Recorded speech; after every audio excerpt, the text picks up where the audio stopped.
Hello my dear student, welcome to all of you. आज हम basic concept part 2 का video बनाने जा रहे हैं। कल हमने बेसिक कॉन्सेप्ट पार्ट 1 डिस्कस किया था, उसके जो रिमेनिंग पोर्शन है वो हम आज डिस्कशन करेंगे। तो चलिए आइए देखते हैं बेसिक कॉन्सेप्ट पार्ट 2। कल हमने नॉमिनल मिक्स, डिजाइन मिक्स पे डिस्कशन किया था। आज हम बात करेंगे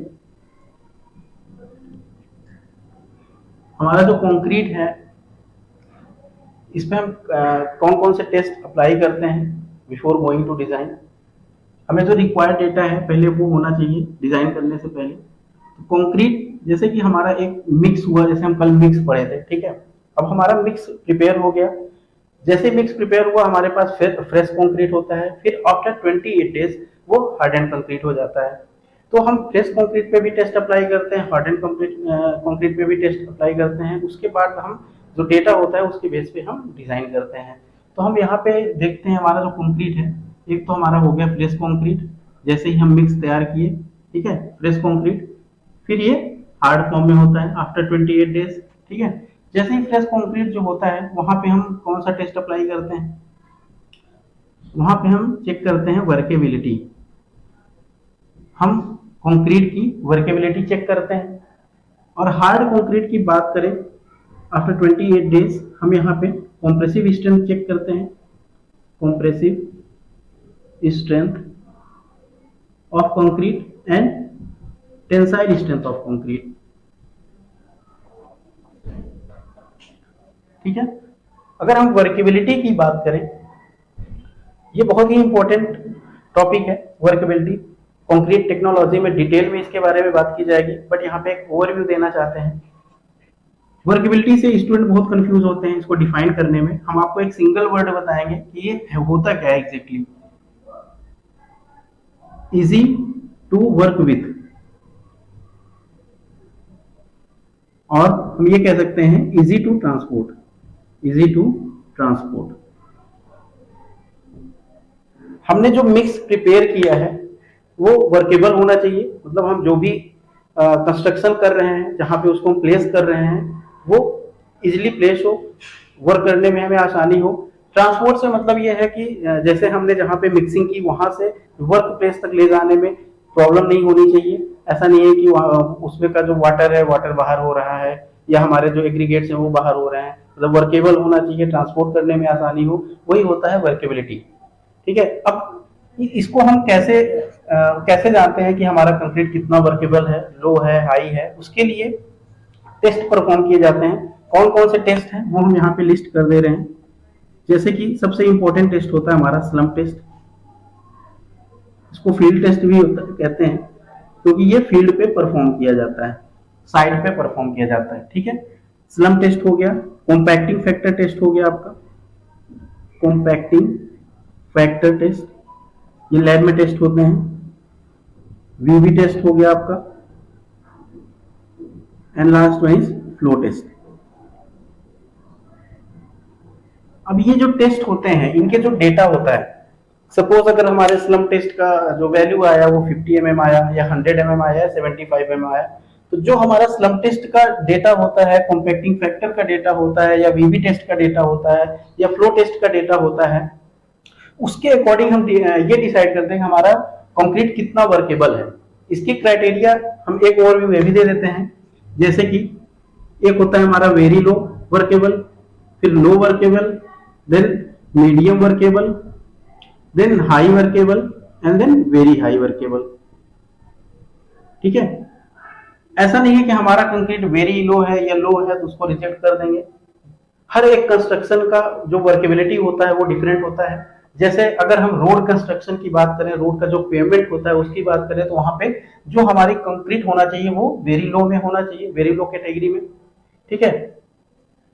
इसी तरह से अगर हमारा कोई लाइट बीम है या लाइट रेनफोर्स्ड कंक्रीट मेंबर है, उसके लिए लो होता है। फिर हाई के लिए मीडियम होता है, पाइलिंग के लिए हाई होता है, और ट्रिम के लिए हमारा वेरी हाई होता है, जहाँ पे ऊपर से हम जो है कंक्रीटिंग करते हैं, ठीक है। ये चीजें आपको कंक्रीट टेक्नोलॉजी में डिटेल में बताई जाएंगी, बट ये आप ओवरव्यू दिए हैं, इससे आपको समझ में आ गया होगा कि ओवरऑल वर्केबिलिटी क्या होती है, उसमें कौन कौन से टेस्ट परफॉर्म करते हैं। फिर हमारा जो डेटा आता है वो किस टाइप के कंस्ट्रक्शन में यूज होता है। ठीक है, ये हो गया हमारा वर्केबिलिटी की बात। अब सेकंड हम बात कर रहे हैं सबसे most important compressive strength test and tensile strength test. अब इसको हम एक एक करके डिटेल में एनालिसिस करते हैं कि क्या होता है। ठीक है,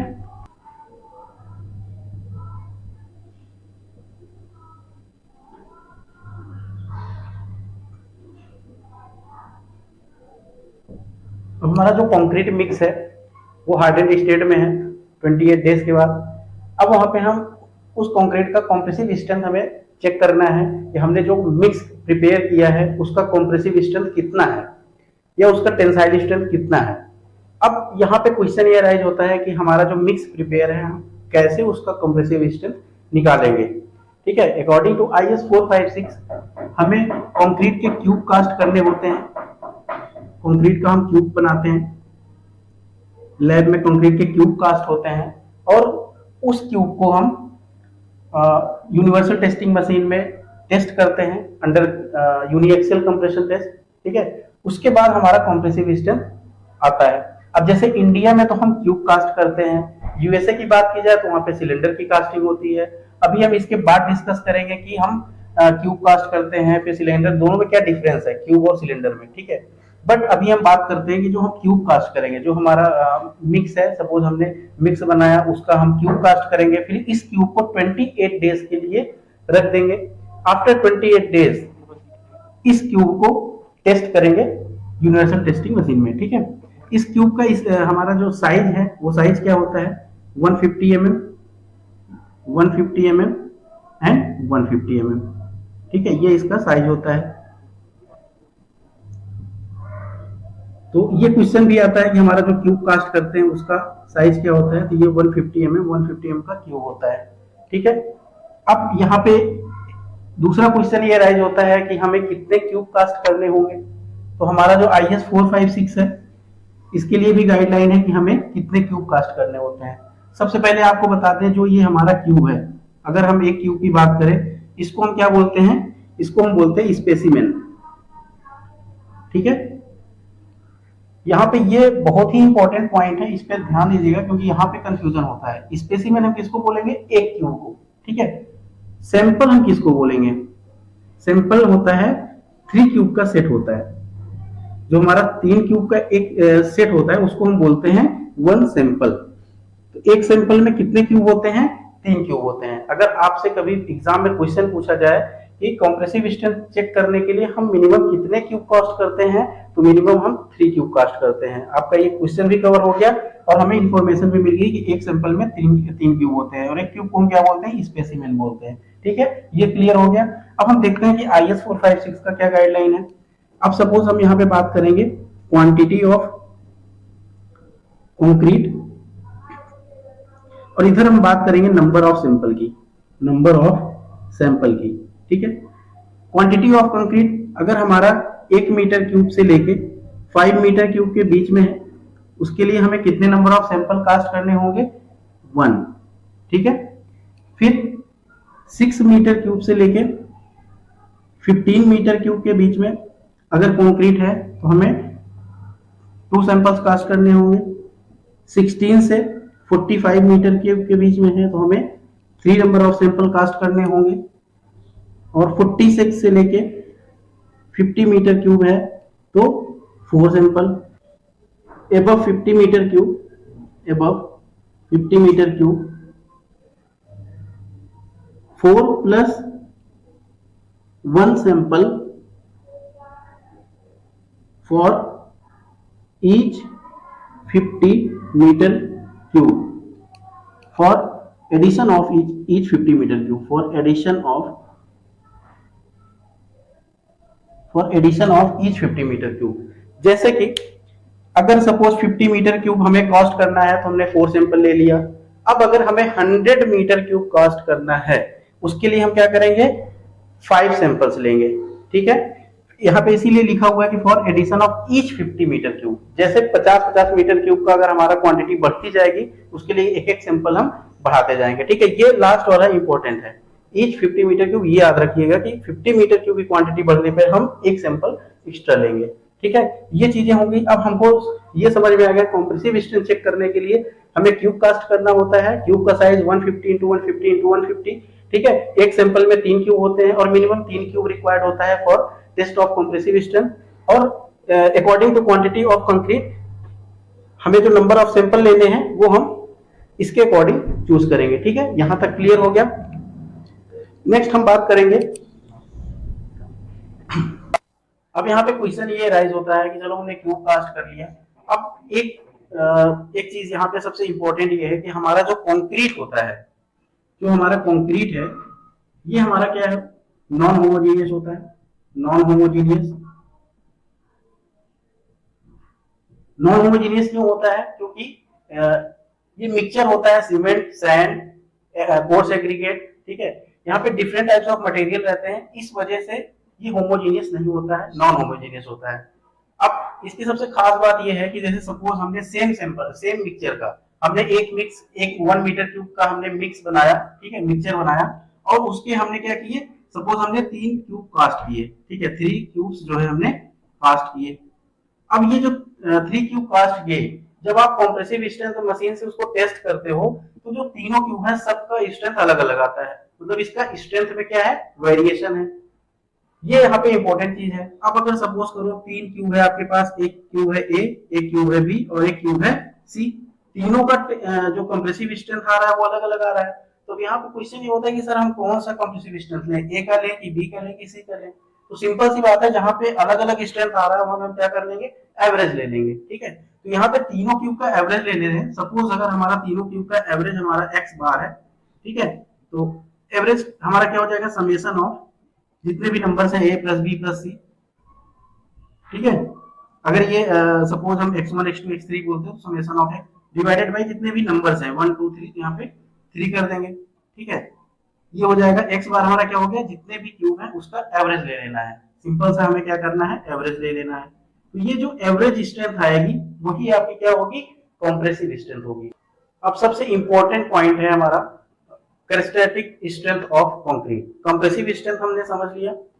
अब इस टेस्ट के बाद एक इंपॉर्टेंट है जहां से बहुत बार क्वेश्चन आता है, हमेशा क्वेश्चन आता है, कैरेक्टरिस्टिक स्ट्रेंथ ऑफ कंक्रीट, ठीक है।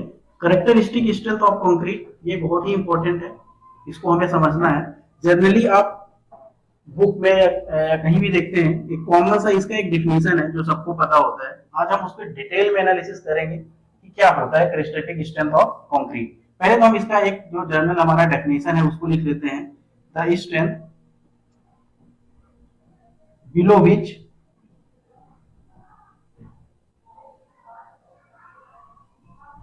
not more than 5% test result are expected to fall, ठीक है।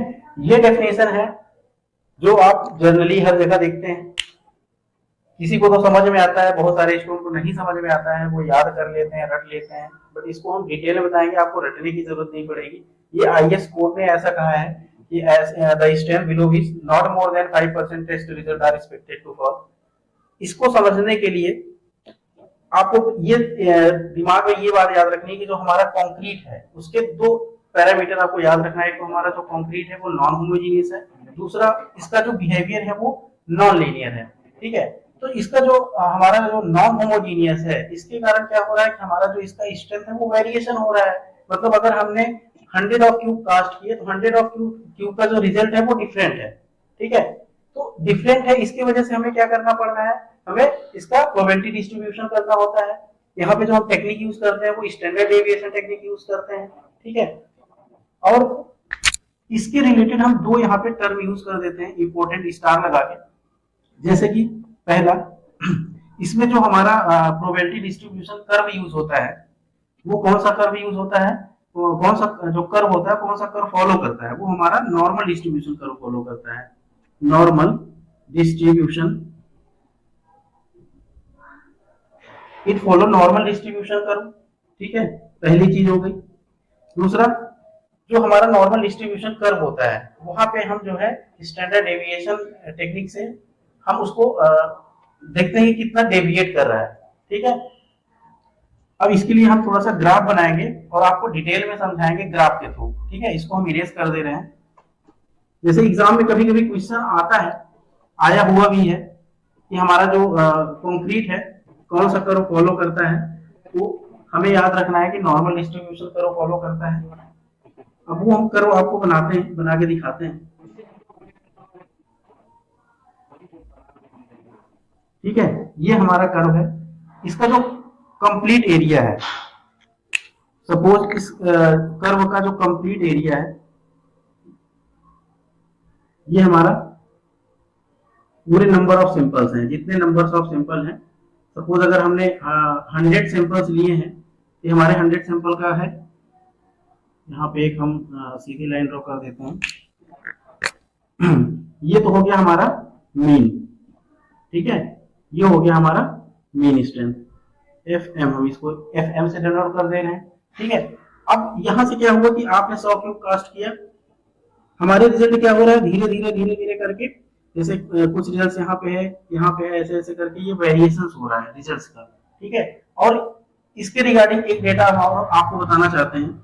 जैसे जो हमारा ये कर्व है, अगर हमारी जो क्वालिटी है, क्वालिटी कंट्रोल हम मेंटेन करके रखेंगे तो हमारा जो ये कर्व होता है ये इस फॉर्म में जाएगा। अगर हम इसको हम बोलते हैं गुड क्वालिटी कंट्रोल। फिर अगर हम थोड़ा सा जो है हमारा क्वालिटी कंट्रोल जो है वीक है, ठीक है, ऐसा है, इसको हम एवरेज क्वालिटी कंट्रोल कहेंगे। एवरेज क्वालिटी मतलब क्या हो रहा है कि हमारा जो टेस्ट रिजल्ट है वो ज्यादा डिफरेंशिएट हो रहा है एक दूसरे से। ठीक है, और अगर पुअर है तो और ज्यादा फॉल कर जाएगा, मतलब हमारा मीन यहाँ पे आ गया और हमारा टेस्ट जो रिजल्ट का वेरिएशन है ज्यादा है। मतलब कहने का मतलब ये है कि जैसे जैसा वेरिएशन ज्यादा होगा वैसे हमारा ये कर्व फॉल कर जाएगा। फर्स्ट वाला आप देख रहे हैं कि इसमें वेरिएशन कम है, गुड क्वालिटी में आ रहा है। ठीक है, ये तो कर्व की बात हो गई। अब एक हमने नॉर्मल डिस्ट्रीब्यूशन कर्व बना लिया। ठीक है, ये हमारा मीन हो गया। अब अकॉर्डिंग टू IS 456 उसका डेफिनेशन क्या है कि 5% से कम नहीं होना चाहिए वेरिएशन। उससे मतलब जो फॉल करेगा, मतलब 5% जो फॉल करेगा वो डेटा हमें नहीं लेना। जैसे कि सपोज ये हम ये एरिया ले ले रहे हैं। ठीक है, ये एरिया ले ले रहे हैं, this area is A1 and this complete area is A2। ठीक है, हमें देखना है कि A1 का percentage, A1 by A2 into 100, A1 का परसेंटेज यहाँ से आ जाएगा। थोड़ा सा इसको साइड करके लिखते हैं यहाँ पे, A1 by A2 into 100, A1 का परसेंटेज हो गया, this should not more than 5%। ठीक है, A1 का एरिया आपको दिख रहा होगा, ये A2 का एरिया। अब ये जो है ये बाउंड्री लाइन 5% वाली, इसी को हम बोलते हैं FCK। ठीक है, और हमारा ये टर्म क्या हो जाएगा, this is K times sigma. K time sigma, sigma हमारा क्या है यहाँ पे, स्टैंडर्ड डेविएशन है। K हमारा क्या है यहाँ पे, कांस्टेंट है, जिसकी वैल्यू अकॉर्डिंग टू हम 5% डेफिनेशन, 0% डेफिनेशन या 50% डेफिनेशन के अकॉर्डिंग लेंगे। जैसे कि सिग्मा हमारा स्टैंडर्ड डेविएशन हो गया। ठीक है, और जो K है ये हमारा क्या हो रहा है, 5% डेफिनेशन के लिए, 5% डेफिनेशन के लिए इसकी वैल्यू होती 1.65। ये बहुत ही इंपॉर्टेंट है। अगर हम 0% की बात करें यहाँ पे, ठीक है, अगर हम 0% यहाँ पे लिख ले रहे हैं, 0% की बात करें, ये इंफिनिटिव हो जाएगा। ठीक है, और अगर हम 50% की बात करें, ये हमारा क्या हो जाएगा, 0 हो जाएगा। ठीक है, जैसे कि कभी कभी अगर मान के चलो थोड़ा सा एग्जामिनर का मूड हो गया आपसे जो है कॉन्सेप्ट वाइज क्वेश्चन डालने का, वो डाल सकता है कि हमारा जो परसेंटेज वेरिएशन है 0% ले रहे हैं या 50% ले रहे हैं, फिर आप मीन टारगेट डिस्टेंस निकालिए। इस वजह से हमने ये डेटा यहाँ पे मेंशन कर दिया। बट आपको ये 5% के करेस्पॉन्डिंग 1.65 होता है, ये IS कोड के अकॉर्डिंग है, ये चीजें आपको याद रखनी है। अब आप यहाँ पे देख रहे होंगे कि हमारा जो ये मीन स्ट्रेंथ हो गया, ये करेस्टेटिक स्ट्रेंथ हो गया। तो यहाँ से एक हमारा टारगेट स्ट्रेंथ का जो फॉर्मूला निकल के आता है वो ये आएगा। हमारा टारगेट मीन स्ट्रेंथ क्या होगा, FCK plus K time sigma. अब यहाँ पे हम K की वैल्यू रख देंगे F T target mean strength equal to F C K plus 1.65 sigma. Directly हम 1.65 सिग्मा के टर्म में याद कर सकते हैं या के सिग्मा के टर्म में याद कर सकते हैं। ठीक है, ये सबसे इंपॉर्टेंट इसलिए है कि यहाँ पे कई टाइप के क्वेश्चंस पूछे जाते हैं। अगर इजी क्वेश्चंस है जैसे जेई वगैरह में आता है तो वहां पे डायरेक्टली आपसे के की वैल्यू पूछ ली जाएगी जो कि हमें 1.65 पे टिक कर देना है। अगर एक एग्जाम में देखा जाए तो वहां पे क्या करता है, बोलता है कि आप M20 के लिए टारगेट मीन स्ट्रेंथ क्या होगी वो आप निकालिए। ठीक है, अब आपको लगेगा सिग्मा तो दिया ही नहीं है, तो सिग्मा की वैल्यू हमें याद रखनी होती है। जो IS कोड ने सजेस्ट किया है वो आपको हम यहाँ पे मेंशन कर दे रहे हैं कि सिग्मा की वैल्यू डिफरेंट ग्रेड के लिए क्या होती है। जैसे M10 टू M15 के लिए ये जो वैल्यू होती है सिग्मा की, ये आपका ग्रेड ऑफ कंक्रीट हो गया और ये आपका सिग्मा की वैल्यू हो गई जो कि स्टैंडर्ड डेविएशन है। ठीक है, सिग्मा की वैल्यू क्या होगी 3.5। M20 और M25 के लिए ये वैल्यू आपकी क्या होगी 4 होगी और M30 एंड एबव, M30 के एबव जितने भी ग्रेड हैं उसके लिए ये वैल्यू क्या होगी 5 होगी। अब एग्जाम में आपसे बोला कि आप M20 के लिए टारगेट मीन स्ट्रेंथ क्या होगी। अब यहाँ पे FCK की वैल्यू आप क्या रखोगे 20 रखोगे, सिग्मा की वैल्यू क्या रखोगे वो देगा नहीं, हमें याद होना चाहिए कि M20 के लिए 4 होता है या M25 के लिए पूछा तो यहाँ पे 4 रखना है। ठीक है, 4 मल्टीप्लाई बाई 1.65 प्लस 20, फिर जो आपका आंसर आएगा वो आपका हो जाएगा टारगेट मीन स्ट्रेंथ। जब हम मिक्स डिजाइन करते हैं तो हम वहां पे टारगेट मीन स्ट्रेंथ हमें निकालना बहुत ही इंपॉर्टेंट होता है, तो वहां पे ये चीजें यूज होती है और एग्जाम पॉइंट ऑफ व्यू से ये बहुत ही इंपॉर्टेंट रिलेशन है। ठीक है, इसको हम इरेज करते हैं।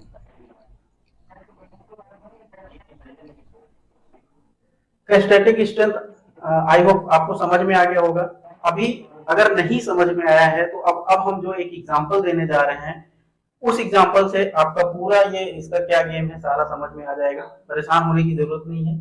अगर आपको ये कर्व वगैरह समझ पाना मुश्किल है तो आप सिंपल सा जो हम एग्जांपल देने जा रहे हैं आप उस पर फोकस करिए।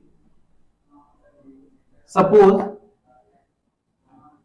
हमने 100 क्यूब टेस्ट किए, 100 नंबर ऑफ क्यूब हमने क्या किए टेस्ट किए और उसके रिजल्ट्स आए। उसके रिजल्ट्स के अकॉर्डिंग हमें ये देखना है कि हमें कौन सी स्ट्रेंथ लेनी है, मतलब किस ग्रेड का कंक्रीट है। ठीक है, उसका क्रेस्टेटिक स्ट्रेंथ क्या होगा। 100 क्यूब को हमने टेस्ट किया और हमें FCK फाइंड आउट करना है। सिंपल सा ये है, हमें FCK फाइंड आउट करना है। हमने जो टेस्ट किया उसका जो रिजल्ट आया वो कुछ इस प्रकार था 20.5, 21, 21.5, 21.5। जरूरी नहीं है कि कभी हर बार डिफरेंट आए, कभी कभी 21.5, 21.5 दो क्यूब का सेम आ गया, कोई बात नहीं है। 22, 22.5, 23, 23.5, 24, 25, 25.5, 26, इसी तरह से करते करते आपका सो ऑन। सपोज ये आपका M60 तक ऐसे आपको कुछ रिजल्ट्स आते चले गए। ठीक है, अब हम क्या करेंगे, M60 तो नहीं, इतना तो नहीं देगा, इतने वेरिएशंस, चलो हम यहाँ पे M30 लिख देते हैं। ठीक है, हमने जो मिक्स कॉस्ट किया है M30 तक जा सकता है, इस रेंज से इस रेंज तक। ठीक है, अब हम यहाँ पे कैसे बताएंगे कि हमारा कैरेक्टरिस्टिक स्ट्रेंथ क्या है। अब एक अगर हम डेफिनेशन देखें, IS कोड का डेफिनेशन क्या है कि हमारा जो है जो भी स्ट्रेंथ है वो 5% ज्यादा फॉल नहीं करना चाहिए। ठीक है, अब यहाँ पे हम देखते हैं जैसे एक ही हो गया, 2, 3, 4, 5। 100 का 5% क्या होता है, इसका 5% क्या होगा, इसका 5% होगा आपका 5। तो सिंपल सी बात है कि हमारे 5 रिजल्ट्स हमें फोकस करना है, जैसे 1, 2, 3, 4, 5। ठीक है, अब यहाँ पे हमें क्या मिला 22.5। 22.5 के मतलब इसके नीचे 5 रिजल्ट्स हैं जो कि फॉल किए हुए हैं 22.5 से। तो अगर अकॉर्डिंग टू डेफिनेशन देखी जाए तो हमारा जो FCK का वैल्यू होगा वो क्या होगा 22.5 मेगा पास्कल, ये न्यूटन पर mm स्क्वायर और न्यूटन पर mm स्क्वायर। ठीक है, बट क्या इस ग्रेड का कंक्रीट आपने कभी देखा है कि M2.2.5 का ग्रेड होता हो। ग्रेड का एक स्टैंडर्ड है जो हमें IS कोड ने दिया है, वो भी हम बताएंगे अभी बाद में। तो हम 22.5 तो हम ले ही नहीं सकते हैं। ठीक है, इसके लिए हमें क्या करना होगा, हम थोड़ा सा आगे देखते हैं। या तो ग्रेड हमारा M20 होगा या तो M25 होगा टेस्ट के अकॉर्डिंग। चलो हम 25 पे आ जाते हैं। अगर हम 22.5 नहीं ले सकते हैं तो क्या हम 25 ले सकते हैं? इसके लिए हमें फिर से डेफिनेशन देखनी होगी। 5% वाला मतलब 5 रिजल्ट से ज्यादा फॉल नहीं करना चाहिए। 1 2 3 4 5 6 7 8 9, यहाँ पे 9 रिजल्ट फॉल किए हैं, मतलब 25 के पहले 9 रिजल्ट्स, 9 टेस्ट रिजल्ट्स हैं जो कि इस प्रकार है। तो हम तो ये ले नहीं सकते हैं। अगर यहाँ पे सिर्फ और सिर्फ इसके पहले 5 रिजल्ट्स होते तब तो हम बोल देते कि हाँ भाई M25 ग्रेड का कंप्लीट है। तो ये भी फेल कर गया, ये भी फेल कर गया, ये भी फेल कर गया। अब क्वेश्चन अराइज होता है कि हम इसका क्राइस्टेटिक स्ट्रेंथ क्या दें।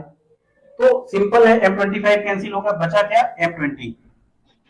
क्या हम M20 ले सकते हैं? बिल्कुल ले सकते हैं, क्योंकि डेफिनेशन ये कहती है कि 5% से ज्यादा फॉल नहीं करना चाहिए। तो यहाँ पे तो फॉल ही नहीं किया है। इवन 22.5 क्या है, ये मोर देन 20 है, तो कोई इशू नहीं है, मतलब 0% टेस्ट रिजल्ट फॉल। तो सिंपल सा है कि यहाँ पे हमारा टेस्टेटिक स्ट्रेंथ क्या हो जाएगी? M20 हो जाएगी। ठीक है, आई होप कि इस एग्जांपल से आपको क्लियर हो गया होगा कि ये 5% वाला डेफिनेशन है क्या। ठीक है, हमने 100 क्यूब इसलिए लिए क्योंकि 100 का 5% 5 होता है, इसलिए हम यहाँ पे 5 रिजल्ट्स हम दिखा सके। ऐसा जरूरी नहीं कि हम 100 क्यूब कास्ट करें, हम हो सकता है कि 9 क्यूब कास्ट करें या 12 क्यूब कास्ट करें 3 के मल्टीपल में। ठीक है, तो ये एग्जांपल हम लिए थे आपको जस्ट समझाने के लिए। इससे आपका क्राइस्टेटिक कंप्रेसिव स्ट्रेंथ क्लियर हो गया होगा। ठीक है, अब जैसे कि ग्रेड की हम बात कर रहे हैं तो हम थोड़ा सा ग्रेड ऑफ कंक्रीट की बात यहाँ पे करेंगे नेक्स्ट। अब हमको FCK क्लियर हो गया तो हम ग्रेड ऑफ कंक्रीट की बात करेंगे। सपोज हमने लिखा है M25। M25 का मतलब क्या होता है? M डिनोट मिक्स, जो हम मिक्स प्रिपेयर करते हैं। ठीक है, M फॉर मिक्स। ये क्या है 25? This is characteristic strength FCK, इसी को बोलते हैं FCK। इसके पहले हमने इसीलिए इतनी देर से समझा रहे थे RCC में, क्योंकि जब तक हमको ग्रेड नहीं पता चलेगा, जैसे आप कोई भी डिजाइन करते हैं तो वहां पे आता है M20 ग्रेड का कंक्रीट है, Fe415 का स्टील है, तो जब तक आप वही नहीं जानोगे, वही कॉन्सेप्ट नहीं क्लियर रहेगा तो आप डिजाइन कैसे करोगे। तो ये सबसे इंपॉर्टेंट है और एग्जाम में बहुत बार आता है कि हमारा जो मिक्स होता है M25 या जो ग्रेड ऑफ कंक्रीट होता है उसमें ये 20 या 25 क्या डिनोट करता है। वहां पे ऑप्शन आएगा कंप्रेसिव स्ट्रेंथ, क्राइस्टेटिक strength, tensile strength, none of these, ऐसे करके आपको कंफ्यूज करेगा। हमको एकदम बाय हार्ट याद होना चाहिए कि क्राइस्टेटिक स्ट्रेंथ होती है जो हमने ये 5% डेफिनेशन लेके ग्राफ बनाया, ठीक है, नॉर्मल डिस्ट्रीब्यूशन कर्व बना के वहां पे आपको समझाया, ये सारा आपको चीजें क्लियर होना चाहिए। अब अगर हम ग्रेड की बात की है तो कितने ग्रेड के कंक्रीट होते हैं ये जानना बहुत जरूरी है। ठीक है, जैसे कि M5 से लेके M5 होता है, M7.5 होता है, M10 होता है, M15, M20, M25, M30। अब यहां से आप देख रहे होगे यहां से कि आप जितना भी ग्रेड है सब 5 के मल्टीपल में है।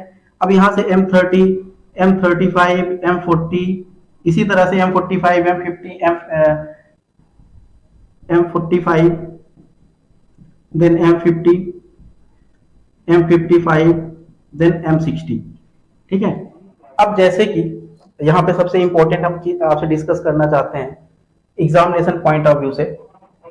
कल भी हमने बताया था, कल थोड़ा सा डिटेल नहीं दिए थे, आज हम आपको डिटेल बताएंगे क्योंकि अब हमको पता चल गया है कि ग्रेड ऑफ कंक्रीट होता क्या है। अब हम इसके बारे में अच्छे से बात करते हैं।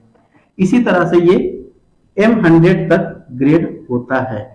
पहले ये M80 तक हुआ करता था, पहले ये M80 तक हुआ करता था, बट आफ्टर अमेंडमेंट 4 M100 तक हमारा कंक्रीट हो गया, जिसमें से हमने बताया था कि mix design M10 to M100 applicable होता है।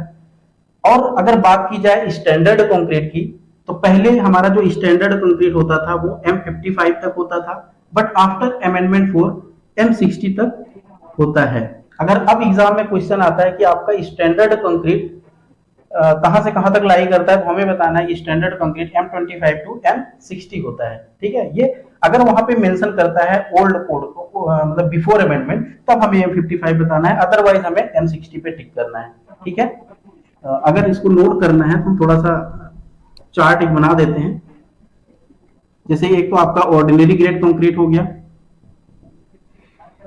ऑर्डिनरी ग्रेड, एक आपका स्टैंडर्ड ग्रेड हो गया, एक आपका हाई स्ट्रेंथ ग्रेड हो गया। ठीक है, ऑर्डिनरी ग्रेड हमारा क्या होता है, ये M20 तक होता है, मतलब M5 से लेके M20 पूरा लिख देते हैं, M5 से लेके M20। ठीक है, स्टैंडर्ड ग्रेड ये इंपॉर्टेंट है क्योंकि यहाँ पे अमेंडमेंट हुआ हमारा M25 से लेके M60 after amendment 4। High strength क्या होता है, ये भी बहुत इंपॉर्टेंट है। हाई स्ट्रेंथ कंक्रीट ये होता है M65 टू M100। यहाँ पे M60 मत लिख देना भाई, नहीं तो ये जो है गलत हो जाएगा। ठीक है, ये चीजें हमको समझ में आ गई। और एक आप नोट करके एक चीज लिख सकते हो, बहुत ही इंपॉर्टेंट है, ये भी अमेंडमेंट 4 में चेंज हुआ है, पहले M55 तक था, जो हमारा IS 456 है। IS 456 अप्लीकेबल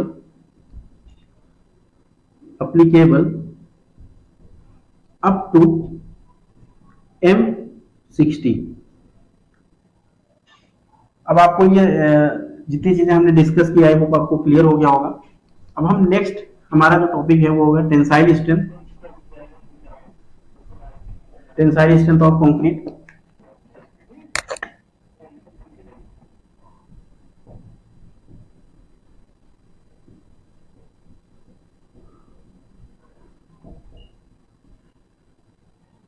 सबसे इंपॉर्टेंट टेस्ट होता है, जैसा कि आप जानते हैं कि हमारा जो कंक्रीट होता है वो कंप्रेशन में स्ट्रांग होता है, बहुत अच्छा कंप्रेसिव स्ट्रेंथ होता है कंक्रीट का, बट उसका जो टेंसाइल स्ट्रेंथ होता है बहुत ही वीक होता है, approximately 10% of compressive strength. Tensile strength is approximately 10% of compressive strength, इतना कम होता है।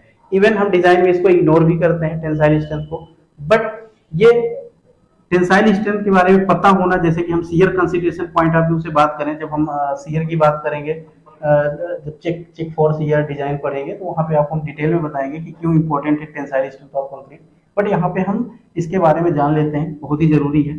तो टेंसाइल स्ट्रेंथ ऑफ कंक्रीट के लिए कौन से टेस्ट किए जाते हैं, हम डायरेक्टली टेस्ट पे आते हैं। उसके बाद कैसे टेस्ट परफॉर्म करते हैं, क्या डेटा है, क्या फॉर्मूला आता है, वो सारी चीजें यहाँ पे डिस्कस की जाएंगी। सबसे पहले अगर हम टेस्ट की बात करें, tensile strength of concrete test की, एक होता है हमारा डायरेक्ट टेंसाइल टेस्ट, सेकेंड होता है हमारा फ्लेक्सर टेस्ट, जो कि बहुत ही इंपॉर्टेंट है, थर्ड हमारा होता है स्प्लिट सिलेंडर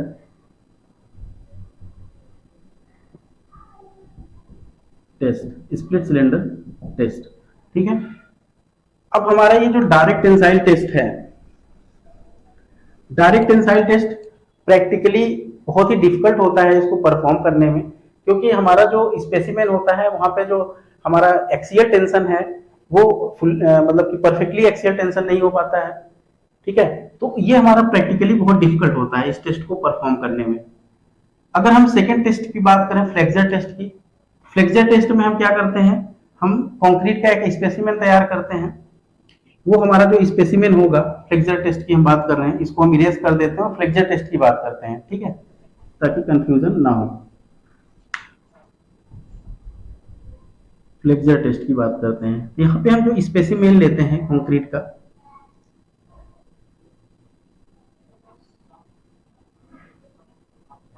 इसका हमारा जो लेंथ होता है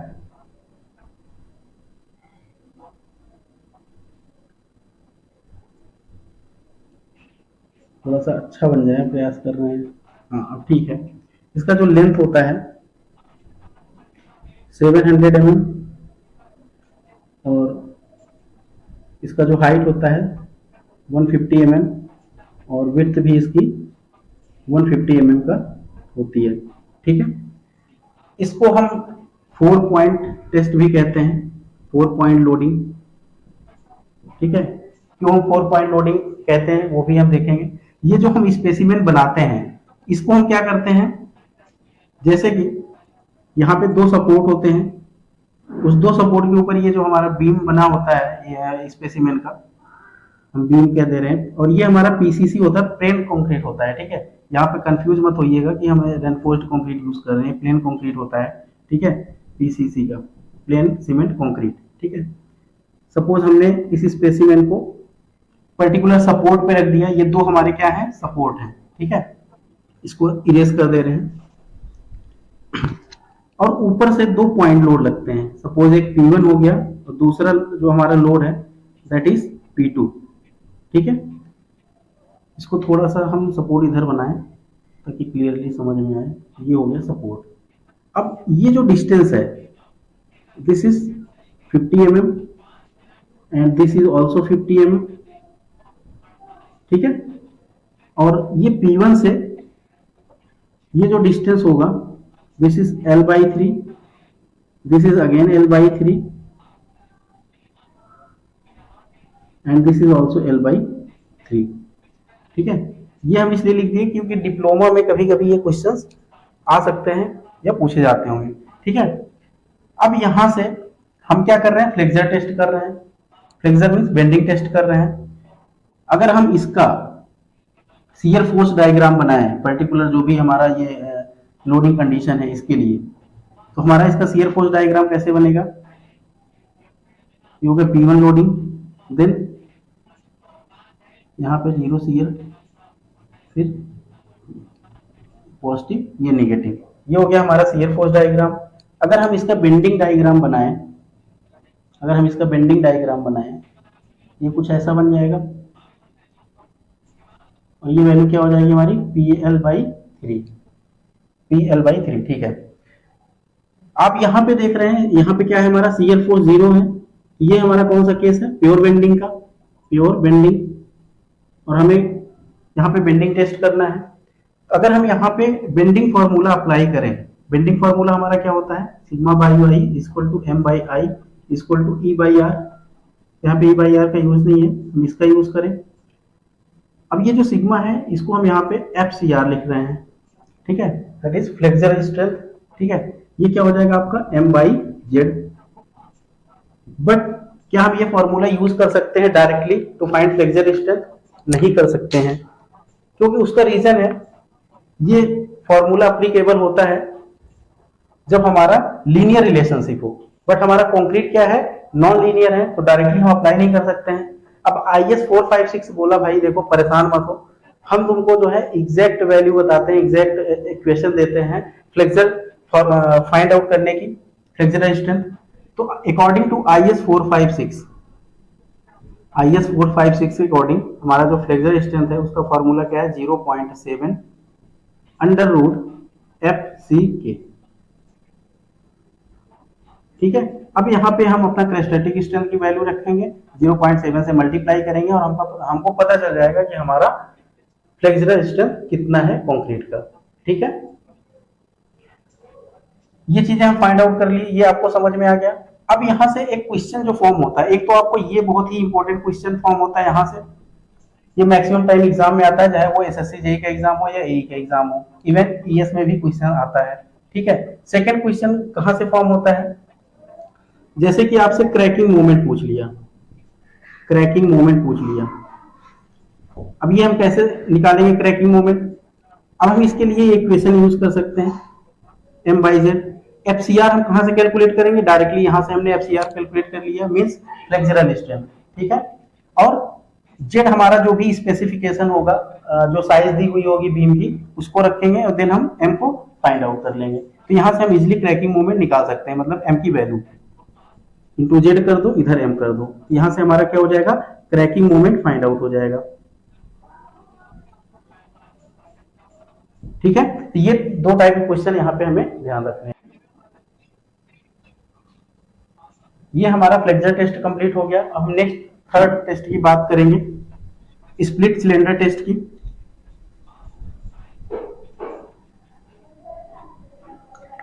हमारा जो थर्ड टेस्ट था क्या था हमारा, स्प्लिट सिलेंडर टेस्ट। यहां पे हम क्या करते हैं, कौन सा स्पेसिमेन यूज करेंगे, हम यहाँ पे सिलेंडर का यूज करेंगे, ठीक है। और सिलेंडर का स्पेसिफिकेशन आपको पता है, बता देते हैं, नहीं जानते हैं, बहुत ही इंपॉर्टेंट है।